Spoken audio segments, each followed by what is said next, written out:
محمص وتحفه.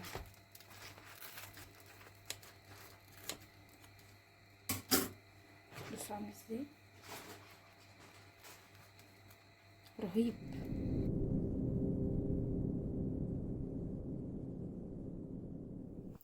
بصوا بقى النهارده جايه لكم بفكره مش بوصفه.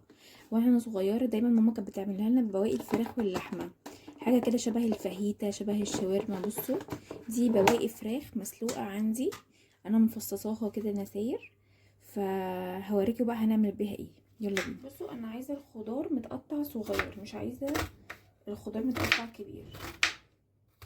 فانا هقطع ايه الخضار، ماما كانت بتعملها لنا زمان ببصله وطماطم وفلفل رومي بس. عايزين تحطوا فلفل الوان حطوا، بس انا هعملها زي زمان بالظبط. هقطع كمان فلفل،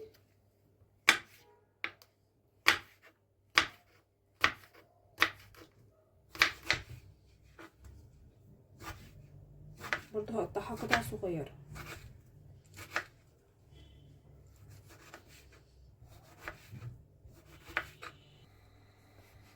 بصوا انا عايزه الفراخ برضو ايه متقطعه زي الخضار كده، عايزه كل حاجه تبقى نفس الحجم عشان لما يجوا ياكلوا ما يلاقيهمش في الاكل. اول حاجه معلقه سمنه على النار هسيحها كده،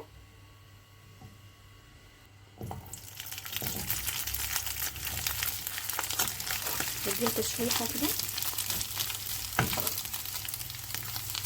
انزل بقى بالتوابل، عندي كزبره ناشفه، فلفل اسود، والملح.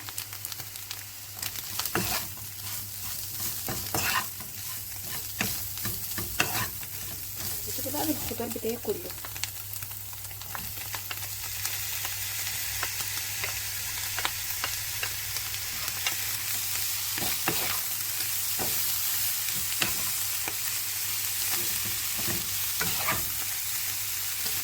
واسيبهم لما ياخدوا يدوا مع بعض كده شويه. بصوا كده خلاص هي كده تمام، الخضار اللي معايا استوى وكله دخل في بعضه. تعالوا بقى اوريكم هنعملها سندوتشات ازاي. بصوا بقى هنعمل الساندوتش ازاي. دي توميه، هما بيحبوه كده فانا هعملهم زي ما هما بيحبوه. هحط توميه كده في الساندوتش، ريحتها اصلا كاني لسه عاملاها حالا مش بايته ولا حاجه كده. هبدا ما اجهز الباقيين. بصوا بقى الساندوتشات كده خلصت خلاص. بصوا القرمش عامل ازاي. تعالوا بقى اوريهولكم من جوه، طبعا سخن مش عارفه امسكه بس هحاول. بصوا محمص وتحفه.